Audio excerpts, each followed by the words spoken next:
18 წელი გავიდა აგვისტოს ცნობილი მოვლენებიდან და ახლა როცა პუტინი უკრაინასთან ომშია გაჭედილი და შესაძლოა საბედისწეროდაც არის გაჭედილი და როცა ჩვენი მეზობლები ისტორიულ პროცესს გადიან რუსეთისგან თავის დაღწევის, სად არის საქართველო, რა შესაძლებლობები აქვს მას დღეს, თუნდაც დაოკუპაციის მიმართულებით, რომელსაც ის არ იყენებს?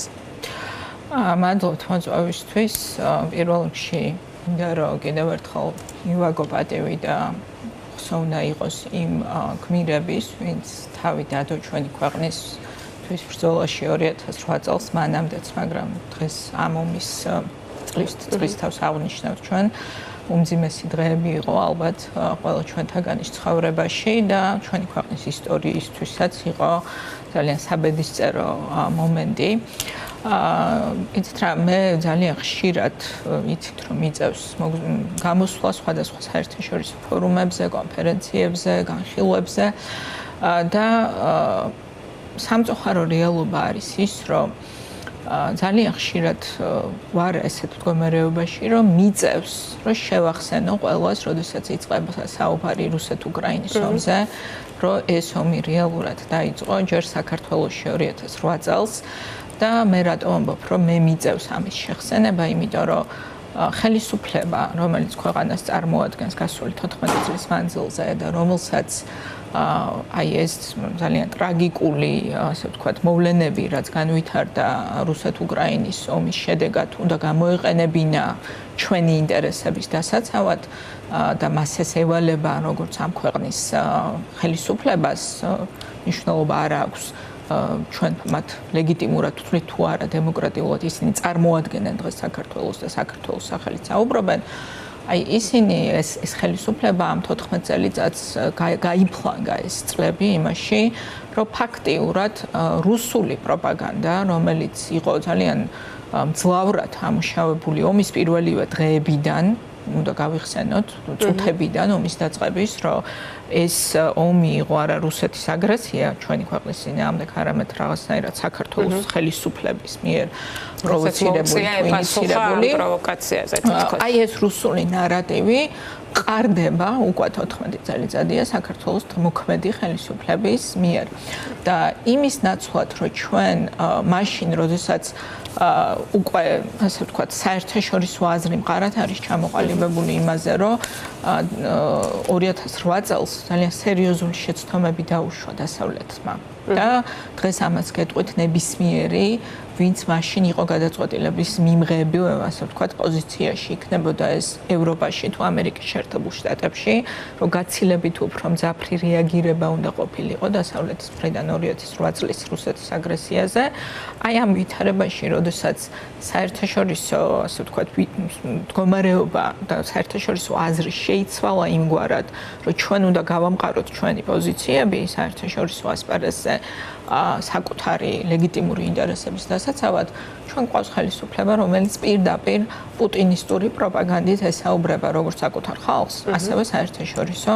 თანამეგობრობას და ეს აყენებს უზარმაზარ ზიანს ჩვენ სახელმწიფოს, იმიტომ რომ ჩვენ შეგვეძლო ამ ვითარებაში გაგვემყარებინა კიდევ უფრო მეტად ჩვენი პოზიციები, მათ შორის მაგალითად ის, რასაც ჩვენ ვერ მივაღწიეთ 2008 წელს და დღეს ამას ყველა მიიჩნევს, რომ ეს იყო უდიდესი შეცდომა, როდესაც მაგალითად რუსეთს არ დაუწესდა სანქციები. პირიქით შემდგომ გადატვირთვის პოლიტიკა მოყვა. გადატვირთვის პოლიტიკა და ასევე რამდენიმე თვეში ომის დასრულების შემდეგ მე ძალიან მწარედ, ასე ვთქვათ, მახსოვს, იმიტომ რომ წარმოვადგენდი საქართველოს ევროკავშირში, როგორც მოგეხსენებათ, მე მახსოვს ძალიან მძიმე დისკუსიები, რომელიც ჩვენ გქონდა, როდესაც ბრიუსელმა გადაწყვიტა, რომ განეახლებინა სტრატეგიული თანამშრომლობა ფაქტიურად რუსეთთან რამდენიმე თვის შემდეგ, ომის დასრულების შემდეგ და მაშინ ჩვენი გზავნილი იყო, რომ ეს აგრესია არ შეჩერდება საქართველოში, ეს აგრესია აუცილებლად გაგრძელდება უკრაინაში და პირდაპირ რო გითხრათ, მე სწორედ ახლა მუშაობ წიგზე, მათ შორის ამ პერიოდთან დაკავშირებით და როდესაც ამ აქვს ის ჩანაწერები, იმ დროინდელი ბევრი რამე, ასე ვთქვათ, შეიძლება გონებაში უცებ არ ამოვიდეს და წარმოუდგენელია ის აგრესია, რომლითაც ჩვენ გვპასუხობდნენ, როდესაც ჩვენ ვამბობდით, რომ უკრაინა შესაძლოა იყოს შემდეგი და ძალიან რთული ვითარება იყო მაშინ ჩვენ 2014 წელიც კი არ აღმოჩნდა საბოლოო საკმარისი სანამ არ მივიდა ქართულ მასშტაბებად და 2022 წელმა შეცვალა სოფლიოს განწყობა რუსეთის მიმართ შეცვალა მათ შორის ძალიან პრაგმატული მიზეზით, იმიტომ რომ ძალიან პრაგმატულად დღეს ევროკავშირი თვლის, რომ რუსეთი თუ არ შეკავდა ის, თუ არ შეჩერდა, არ შეჩერდება არც უკრაინაში და ასე ვთქვათ, შემდგომ კიდევ უფრო დიდ საფრთხეს შეუქმნის უშუალოდ ევროკავშირის წევრი ქვეყნების, ნატოს წევრი ქვეყნების უსაფრთხოებას. და აი ამ ვითარებაში საქართველოს დღეს რო ყავდეს ხელისუფლება, რომელიც წარმოადგენს ეროვნულ ინტერესებს და ემსახურება ჩვენს ეროვნულ ინტერესებს, ჩვენ შევძლებდით პოზიციონირებას იმგვარს, რომ პირველ რიგში გვესარგებლა იმ ვითარებით, რაც შეიქმნა და ძალიან სწრაფად შეგვეღწია, გაგვეღწია აი უსაფრთხოების ზონაში, მოდი ესე დავარქვათ, რასაც ქვია ევროპული სივრცე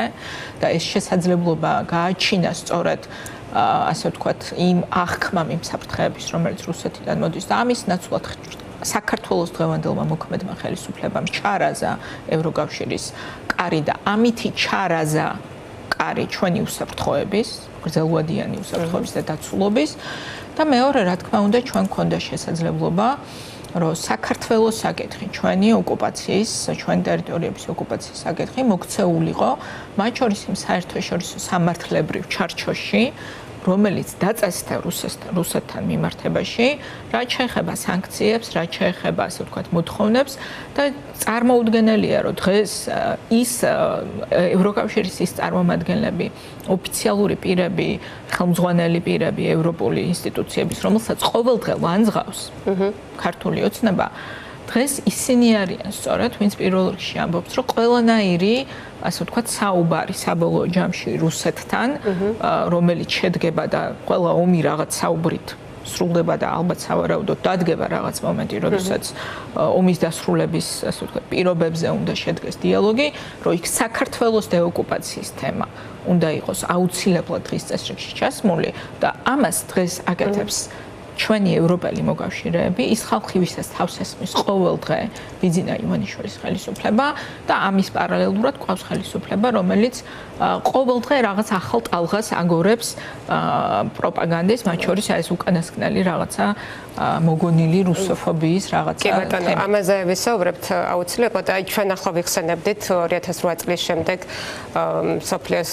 ძირითადი სახელმწიფოების რეაქციას და იმას, რომ ის არ იყო საკმარისი. იმის გამო, რომ ეს კრიტიკა არსებობს, რასაც თავად ეს სახელმწიფოებიც ახლა უკვე ხედავენ და აღიარებენ, ქართული ოცნების პროპაგანდისტული ნარატივი რაში მდგომარეობს, რომ საქართველო მაშინაც მარტო იყო რუსეთს შეტოვებული. ამიტომ პრობლემა ის კი არ არის რუსეთთან მარტო დავრჩებით, ის არის, რომ აი რუსეთის ხახაში ჩაგვაგდეს, ხო? დაახლოებით ასეთ პროპაგანდისტული ხაზია. მაინც მიუხედავად ამ კრიტიკის, ალბათ უნდა ვისაუბროთ იმაზე, რამდენად მნიშვნელოვანი იყო პარტნიორების მხარდაჭერა. სხვა ფორმით ეს ამერიკის ბუშის გამოსვლა იქნებოდა და გემის გამოგზავნა თუ ევროპელი პრეზიდენტების აქ ჩამოსვლა იმისთვის, რომ ჩვენ შევინარჩუნეთ სახელმწიფოებრიობა, ეს ხომ პატარა ამბავი არ არის. ხო, ჩვენ სახელმწიფოებრიობა რო შევინარჩუნეთ 2008 წლის რამდენიმე დღეში. ჩვენ მოდი ესე ვთქვათ, რომ სახელმწიფოებრიობა შევინარჩუნეთ ჯერჯერობით, სახელმწიფოს შინაარსი დღეს რა არის ჩვენს ქვეყანაში, ეს სახელმწიფო, ასე ვთქვათ, დაცლილი, გამოშიგნული არის და გამოშიგნული არის იმ რეჟიმის მიერ, რომელიც მართავს ამ ქვეყანას გასული 14 წლის მანძილზე, ამიტომ ჩვენი სახელმწიფო დღეს გაცილებით უფრო სუსტია, მაგრამ სუსტია სწორედ იმის გამო, რომ მას მართავს ის რეჟიმი, რომელიც მას მართავს ამ 14 წლის მანძილზე. რაც შეეხება 2008 წელს, მე პირველ რიგში მინდა ყველას შევახსენო, რომ ეს სამხედრო ინტერვენცია არ იყო რაღაცა ასე ვთქვათ, არც რუსეთს არ ქონდა ესე წარმოდგენილი, რომ სამხედრო ინტერვენციას განახორციელებდა და ოკუპაციას მოხდენდა. მე შეგახსენებთ ვლადიმერ პუტინის გასაუბრებას ქართულ ჟურნალისტთან, როდესაც ომის შემდგომ პერიოდში იკითხა, როდის არის თქვენთან შემდეგი არჩევნები და ეს იყო მუქარა, გარკვეულწილად განაცხადი იმის, რომ გაგრძელებას ამ ომის პოლიტიკური შედეგების დადგომას მარტივად რო ვთქვათ, ჩვენ ვიხილავდით უკვე სხვა გზებით, ხო? იმიტომ რომ ჰიბრიდული ომის პირობებში სამხედრო ინტერვენცია არის ერთი ფაზა, ამას შეიძლება მოყვეს სხვა ფაზები და ეს მოხდა ჩვენს შემთხვევაში, როდესაც სამხედრო ინტერვენციას მოყვა უკვე პოლიტიკური ინტერვენცია და ამის შედეგად საქართველოს სახელმწიფო დღეს არის იმ მდგომარეობაში, რაშიც არის ურთულეს მდგომარეობაში. მაგრამ ის რომ სახელმწიფო შენარჩუნებული იქნა და ჩვენ 2008 წლიდან 2012 წლამდე ყოველ შემთხვევაში მივედით, ხო, როგორც არამხოლოდ მივედით, არამედ ამ პერიოდში მოხდა ძალიან მნიშვნელოვანი გარღვევები ჩვენი ქვეყნისთვის, იმიტომ რომ სწორედ 2008 წლის ომის შემდეგ იყო, რომ საქართველოს მიიწვიეს აღმოსავლეთ პარტნიორობის ინიციატივაში მონაწილეობის მისაღებად. სწორედ ამ პერიოდში იყო, რომ ჩვენ დავიწყეთ ევროკავშირში რეალური ინტეგრაციის ნაბიჯების გადადგმა, როგორიც იყო ასოცირების და თავისუფალი ვაჭრობის შეთანხმება, უვიზო მიმოსვლა და ასე შემდეგ. მანამდე ჩვენ ეს პოლიტიკური, ასე ვთქვათ, შესაძლებლობები არ გქონდა და ამ 4 წელიწადში საქართველოს არ მხოლოდ გადარჩა როგორც სახელმწიფო, არამედ სერიოზული გარღვევები მოახდინა, მათ შორის ევროპული ინტეგრაციის მიმართულებით და ის, რომ ჩვენ შევინარჩუნეთ ჩვენი ეკონომიკური ფინანსური სისტემა, კრახი არ მოხდა და ჩამოშლა არ მოხდა, განსაკუთრებით იმ ფონზე, რაც მასში ხდებოდა. ეს რა თქმა უნდა იყო ძალიან დიდი მიღწევა და ეს მოხერხდა რომ დაუბრუნდეთ თქვენ შეკითხვას, ცხადია ჩვენი დასავლელი პარტნიორების მხარდაჭერის, ასე ვთქვათ, ფონზე და მათი შესაბამისი მხარდაჭერის გარეშე ამ ომის შედეგები გაცილებით ძიმე შეიძლება ჩვენთვის ყოფილიყო. ეს დახმარება არ იყო მხოლოდ დღეს ძალიან ბევრს საუბრობენ, რომ აი მაგალითად უშუალოდ ცხელი კონფლიქტის პირობებში რა დახმარება აღმოგვეჭდა, რაც ძალიან სერიოზული დახმარება იყო, იმიტომ რომ მათ შორის პოლიტიკური, დიპლომატიური ინტერვენციები, რომელიც განხორციელდა როგორც ვაშინგტონიდან, ასევე ევროპული დედაქალაქებიდან და შეგახსენებთ, რომ საფრანგეთი იყო მთავარი მომლაპარაკებელი, ხო, ასე ვთქვათ, აი ცეცხლშეწყვეტის შეთანხმების, ესეთი პოლიტიკური მხარდაჭერა ჩვენ რო აღმოგვაჩნდა და ძალიან სწრაფად ეს იყო მათ შორის იმ დიპლომატიური ძალისხმევის შედეგი, რომელსაც ჩვენ ვეწევდით წლების მანძილზე, ასე ვთქვათ, იმიტომ რომ ეს არ არის ერთ დღეში არ ამოდის დიპლომატიური საქმიანობის ნაყოფს, ერთ დღეში ვერ მოხსნი, ხო, სწორედ ის კავშირები, რაც ჩვენ შევქმნით, კულტივირება, რასაც გაუკეთეთ წლების მანძილზე, ამის შედეგი იყო რეაგირება საკმაოდ სწრაფი იმ პირობებში, იმიტომ რომ მე მინდა შეგახსენოთ, რომ ჩვენ თუ შევხედავთ და შევადარებთ, როგორც ყირიმის ოკუპაციას, ასევე 2022 წლის 22 წლის აგრესიას, საკმაოდ დრო დასჭირდა მობილიზაციას, ხო, დასავლური, ასე ვთქვათ, დახმარების თუ პოზიციონირებისაც კი და იმ პირობებში როდესაც რუსეთს ყავდა ძალიან სერიოზული ლობი პირდაპირ ვთქვათ. ხო, თაფლობის თვე ქონდა ერთგვარად. ხო, არა მხოლოდ თაფლობის თვე, არამედ ძალიან სერიოზული კავშირები. მე როდესაც საუბრობ იმაზე, რომ დასავლეთის რეაგირება არ იყო ადეკვატური, დასავლეთის რეაგირება არ იყო ადეკვატური, იმიტომ რომ 2008 წლის ომს უნდა გაეხადა ნათელი სად მიდის რუსეთი და დემონტაჟი იმ ეკონომიკური კავშირების, რომელიც ახლა მიმდინარეობს, რომ მომხდარიყო 2008 წლის შემდეგ ისტორიაში არ გვაქვს გავსი მაგალითები, ეს არის დაკარგული დრო. ეს არის დაკარგული დრო და ამას დღეს აღიარებს ძალიან ბევრი კი არა, ფაქტიურად ყველა აღიარებს, რომ 2008 წელს ეს იყო სერიოზული შეცდომა, რომ არ მოხდა სისტემური, ასე ვთქვათ, თავდაცვის გაძლიერება დასავლეთის, მათ შორის ეკონომიკური და ენერგეტიკული უსაფრთხოების, ასე ვთქვათ, თავდაცვის სისტემის გაძლიერება რუსეთიდან მომდინარე საფრთხეებთან. მაგრამ პოლიტიკა ასეთი ციკლებისგან შედგება და ახლა უნდა ვსარგებლობდეთ იმით, რომ ეს შეცვლილია ხა. არ უნდა ვამონათებდეთ იმის გამო, რომ აი მაშინ თუ ესე არ იყო, მაშინ ახლაც არ გჭირდება. არ უნდა ვამონათებდეთ, თუმცა მე აქვე ვიტყვი, რომ ახლა ჩემი პოზიცია არის ის, რომ რა თქმა უნდა, არავის მით უმეტეს ჩვენი მოკავშირეების სტრატეგიული მოკავშირეების დამონათებაზე არ არის საუბარი, მაგრამ ამავე დროს ჩვენ უნდა შევახსენოთ დასავლეთს, რომ ჩვენ გვაქვს გადახდილი ძალიან მძიმე ფასი. უკრაინელები ახსენებენ ხოლმე სხვათა შორის ხშირად უმაღლეს დონეზე დღესაც იყო ეს. ეს უნდა შევახსენოთ ჩვენ, რომ ჩვენ არ ვიბრძოლეთ იმისთვის, რომ მოგვეცა ის შანსები, რაც მოგვეცა.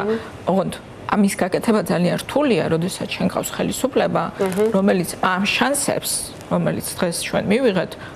სანაგვეზე აგდებს, ხო, პირდაპირ. ანუ დღეს რო ჩვენ ყავდეს კიდევ ერთხელ ეროვნული ხელისუფლება, თავის დროზე არ მოიხსნეს ათანადოდ, ხო? ეს არგუმენტად უნდა ვიყენებდეთ. მათ შორის არგუმენტია, ხო? მათ შორის არგუმენტია, რომ ჩვენ ვიყავით პირველი მსხვერპლი ამ აგრესიის, რომ მათ შორის ჩვენ ვაფრთხილებდით დასავლეთს, რომ ეს აგრესია არ შეჩერდებოდა საქართველოში და გაგრძელდებოდა უკრაინაში და არ მივიჩნევთ, რომ ძალისხმევა, რომელიც მაშინ გატარდა გრძელვადიანი, ასე ვთქვათ, თავდაცვის და უსაფრთხოების პარამეტრების შესაქმნელად რუსეთიდან მომდინარე საფრთხეებისთვის არ იყო საკმარისი, რომ ჩვენ ამაში გადავიხადეთ ძალიან დიდი ფასი, უკრაინელებმა გადაიხადეს ამაში ძალიან დიდი ფასი და რა თქმა უნდა დღეს ჩვენ გვესმის, რომ ცხადია, დემოკრატიული სისტემის,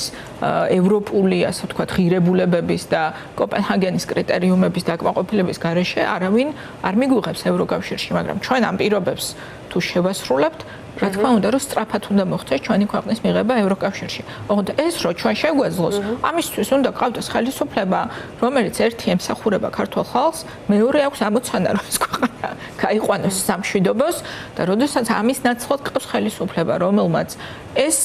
ქვეყანა ჩვენი, ასე ვთქვათ, სახელმწიფო დღეს, რომელიც კიდევ არსებობს, მიუხედავად 2008 წლის ინტერვენციისა, აქცია არ ვიცი რა უნდა დაარქვა ამას. ომის ეკონომიკის გაგრძელებად და ფულის საკუთარი ჯიბეების გასასქელებლად, ფულის საშოვნი სქემების განსახორციელებელ ტერიტორიად, იმის ნაცვლად, რომ ჩვენ სტრატეგიულად ჩვენი ქვეყანა გადაგვეყვანა საერთოდ, ასე ვთქვათ, სხვა სიფრთხეში და გრძელვადიანად უზრუნველყოთ ჩვენი დაცულობა, მშვიდობა, განვითარება და ყველაფერი სხვა, ამის ნაცვლად დღეს ყავს ის ხელისუფლება, რაც ყავს და ეს არის ჩვენი არ ვიცი, ალბათ მე არ ვარ ისტორიკოსი, მე მგონი ჩემს შემდეგ გეყოლებათ ისტორიკოსებიც, მაგრამ მე მგონია, რომ ისტორია ამას შეაფასებს როგორც ძალიან დიდ ბედუგ უღმართობას, რომ აი ამ ისტორიულ მომენტში ჩვენ აღმოჩნდით ამ მდგომარეობაში და ის რომ ამ მდგომარეობაში აღმოჩნდით, ეს არის ცხადია, მათ შორის 2008 წლის ომის გაგრძელება, იმიტომ რომ არავინ არ უნდა მოიტყუოს თავი, რომ 2008 წლის ომს არ ქონდა საკუთარი პოლიტიკური შედეგები, მათ შორის ეს პოლიტიკური შედეგები აისახა იმ რეალობაში, რომელიც შეიქმნა 2012 წლის არჩევნების შემდეგ და ეს პოლიტიკური რეალობა დღესაც აისახება, იცით რა, იმიტომ რომ ომი არის ძალიან შეიძლება იყოს ძალიან აბსტრაქტული რამ, თუ შენ არ გაქვს ეს გამოცდილი. ხო, იმიტომ რომ არ ვიცი, ომის ზონაში არ ყოფილხართ, მეც ყოფილ ვარ არა მხოლოდ ჩვენს ქვეყანაში, სხვა ქვეყანაშიც და როდესაც აი ამ ომის რაღაც ზონიდან გამოდიხარ და მშვიდობაში და დაცულობაში ხარ, ძალიან რთული წარმოსადგენია, რომ აი ეს ჯოჯოხეთური რეალობა სადღაც პარალელურ რეჟიმში ხდება, მაგრამ ხდება. როდესაც ადამიანებს აქვთ ომის საკუთარ, ასე ვთქვათ, ყავზე გამოცდილი და საკუთარ ქვეყანაში, რა თქმა უნდა, რომ შიშის სინდრომი არის ძალიან სერიოზული. ამიტომ მე იმისი თქმა მინდა, რომ აი ეს ომის შიშის პროპაგანდა, რომელზეც დგას 2022 წლიდან ხელისუფლება და ეს არის მხოლოდ და მხოლოდ პროპაგანდა, რა თქმა უნდა, იმიტომ რომ სინამდვილეში იყენებს ომის პროპაგანდას, ძარცვავს ქვეყანას, დიდრდება თვითონ ივანიშვილი და მისი რეჟიმი და დაუცვავს ანუ შემდგომი ომის საფრთხის წინაშე მოშიშვლებულს დაუცვავს კვდავებს შემდგომი საფრთხეების წინაშე, მაგრამ აი ამ ტრამვას, ფსიქოტრამვას, რომელიც ჩვენმა ერმა მიიღო, მათ შორის უახლოეს წარსულში, იმიტომ რომ ისტორიული თვალსაზრისით ეს არის მაინც ძალიან ახლო წარსული 2008 წელი, რა თქმა უნდა, ამას იყენებს რუსეთი და მათი მოკავშირე ხელისუფლება ჩვენს ქვეყანაში ქართული სახელმწიფოს და საქართველოს და ქართული ხალხის ინტერესების წინააღმდეგ, იმიტომ რომ პატრიოტული, ასე ვთქვათ, სულისკვეთების ხელისუფლება, რა თქმა უნდა, პირიქით დღეს იფიქრებდა იმაზე, როგორ გააძლიეროს საზოგადოება და არა როგორ დააშინოს საზოგადოება, რომელსაც პარალელურად ბიძინა ივანიშვილი სრული პასუხისმგებლობით ვამბობ, ტოვებს აბსოლუტურად დაუცველს მომავალში შესაძლო საფრთხეებისგან, რომელიც მომდინარეობს რუსეთისგან და ქართული ხალხის უმრავლესობამ იცის, რომ საფრთხის წყარო არის რუსეთი. არანაირი რუსოფობია არ ჭერს ქართულ ხალხს. ამდენი რუსი არ ჩამოვიდოდა აქ დასასვენებლად წლების მანძილზე ყველა ხელისუფლების პირობებში. აქ რომ ვინმეს ძულდეს რუსი, იმიტომ რომ რუსია, მაგრამ რუსეთისგან მომდინარე საფრთხე ნებისმიერ ქართველს მიაჩნია მთავარ გამოწვევად. ეს არის აბსოლუტურად ლოგიკური შედეგი რუსეთის მიერ წარმოებული პოლიტიკის. ამ ორ ვითარებას შორის, ანუ აი სკობახიძის წერილს ვეხმაურები ამ ჯერეს რუსოფობის ცნების შემოტანა რუსეთის მიერ ჩამოყალიბებული ცნება აგრესიის პრეტექსტის შესაქმნელად, ხო? თან აი რომ კი ბატონო. თან რომ ავიღოთ ეს ორი ვითარება, სადაც საქართველოს სახელმწიფო მისი მმართველი ძალა არ არის რუსეთს დაქვემდებარებული, იქ რატომ იღებს სიხარულით რუს ტურისტსაც და სავაჭრო ურთიერთობების გაკეთა უვიზო მიმოსვლა სანამ ეს შესაძლებელია და მეორეს მხრივ დღეს რატომ აღიქვამენ ადამიანები ამას ტრაგიკულად, იმიტომ რომ ხელისუფლება თავად არ არის ხომ აქმული რუსეთისგან დამოუკიდებლად. აი, როდესაც რუსოფობია მაშინ არ იყვნენ რუსოფობებიო, ახლა გახდა რუსოფობებიო. კობახიძე რომ იძახის რუს ტურისტს არავინ არ ებრძვის, ხო? სახელმწიფოს მმართველობაშია პრობლემა. ეს სახიფათო განაცხადია თავისთავად, იმიტომ რომ ეს ნიშნავს იმას, რომ ხო ჩვენ ნახეთ, რომ ამ კახეთში მომხდარ ინციდენტის შემდეგ მე მგონი ზახაროვას განცხადება იყო თუ არ ვცდები, რომ მოვითხოვთ დაისაჯოს სამაგალითოდ შესაბამისი, ასე ვთქვათ, ჭალებში დამნაშავე ადამიანი. ეს იყო პირდაპირ მითითება, რომ ჩვენ ველოდებით, რომ თქვენ დასჯით, ასე ვთქვათ, რუსების მიმართ აგრესიის გამოვლენებას. ოღონდ რეალობა ის არის, რომ არანაირი რუსების მიმართ აგრესია ჩვენს ქვეყანაში, როგორც ესეთი არ ვიცი, ვიღაც შეიძლება მიაჩნია, რომ უნდა იყოს უფრო მეტად ვიდრე არის, მაგრამ არ არის. ანუ ძალიან კონკრეტული ფენომენი არ არსებობს, ადამიანებს შეიძლება თუ შენ პატივცემ ჩემს სივრცეს, პირად სივრცეს და არ ვიცი, ახლა არ ცდილობ, რომ შემოიჯრა ჩემს პირად სივრცეში და დაარღვიო, არ ვიცი, ამდენი რუსი ტურისტია საქართველოში წლების მანძილზე, რატო არ მომხდარა არანაირი? ანუ რეალობა არის ის, რომ ძალიან კონკრეტული შემთხვევა მოხდა, ინციდენტი, რომელიც საყოფაცხოვრებო, მოდი ესე დავარქვათ, რომელიც შეიძლება და მომხდარიყო ნებისმიერ სხვა ვითარებაში. ოღონდ ამან გამოავლინა ერთი რამ, რომ განსაკუთრებით, ასე ვთქვათ, თანაგრძნობა არ იყო ამ შემთხვევაში ამ რუსი ტურისტის მიმართ არანაირი საზოგადოებაში. თანაგრძნობა არ იყო. და ეს იყო ჩემი აზრით გზავნილი, რომ დიახ, ჩვენ ვართ, არ ვიცი, სტუმარს მოყარე ხალხი, გვაქვს რაღაცა ჩვენი ტრადიციები და ამ ტრადიციების ფარგლებში ვექცევით ყველას რუსია, არ ვიცი, ბრიტანელია თუ ფრანგია. მაგრამ რუსეთის, ასე ვთქვათ, რუსების წარმომადგენლების მიმართ, რომლებიც არღვევენ აი ამ ჩვენ რაღაცა სივრცეებს, ხო? ადამიანებს მათ მიმართ რა აგრესიული პასუხიც არ უნდა გაეცეს, არ აქვს თანაგრძნობის, ასე ვთქვათ, შეგრძნება, ოღონდ ეს არანაირად არ უკავშირდება არანაირ რუსოფობიას და არანაირ რუსების უბრალოდ მოწიწება არ აქვს რუსების მიმართ. ეს არის ჩვენი თავის პატივისცემა და თუ ახლა კობახიძეს უნდა რომ ქართულმა ხალხმა დაკარგოს საკუთარი თავის მიმართ პატივისცემა, ეს რა ვიცი, ახლა 1000 წლეულებს გაუძველით და ვერ მომხდარა და ამას ვერ გვაიძულებს ივანიშვილი და ვერც ვიცი, ვერც ერთი მინიონი და ვიცი, ვერც ერთი მოლაპარაკე თავი. მაგრამ თვითონ ეს გზავნილი აი რომ შევაჯამო არის რა თქმა უნდა რუსეთისთვის, იმიტომ რომ რუსეთმა ეს მოითხოვა და ჩვენ რა თქმა უნდა ვიყოთ ძალიან მხიზლად, იმიტომ რომ ამ ხელისუფლების პირობებში გამორიცხული არაფერი არ არის, რომ მათ შორის მათ გამოიყენონ ეს პრეტექსტი იმისთვის, რომ არ ვიცი, დასაჯონ ადამიანები და სამართლებრივად დევნონ უდანაშაულო ადამიანები, მაგრამ რო შევაჯამო ჩვენ როგორც ხალხს და როგორც საზოგადოებას გვაქვს ძალიან ჯანსაღი დამოკიდებულება ჩემი აზრით, მათ შორის რუსეთის მიმართ, იმიტომ რომ არანაირი რაღაცნაირი სიძულვილი რუსოფობია რაც ნიშნავს იმას, რომ შენ ვიღაც გეზიზღება მისი ეროვნული კუთვნილების გამო, ესეთი რამე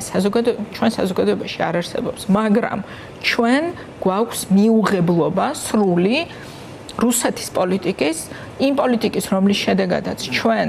ვიწუნიეთ ეს შედეგები ჯერ 90-იან წლებში, შემდეგ 2008 წელს და დღეს ვხედავთ უკრაინაში, ასე ვთქვათ, ამის გაგრძელებას და ეს ერთი გრძელი ომი, რომელსაც რუსეთი საკუთარი მეზობლების წინააღმდეგ აწარმოებს ჩვენს მიერ დამოუკიდებლობის აღდგენის დღიდან, რომ აღარ წავიდეთ, ასე ვთქვათ, უფრო შორს ისტორიაში,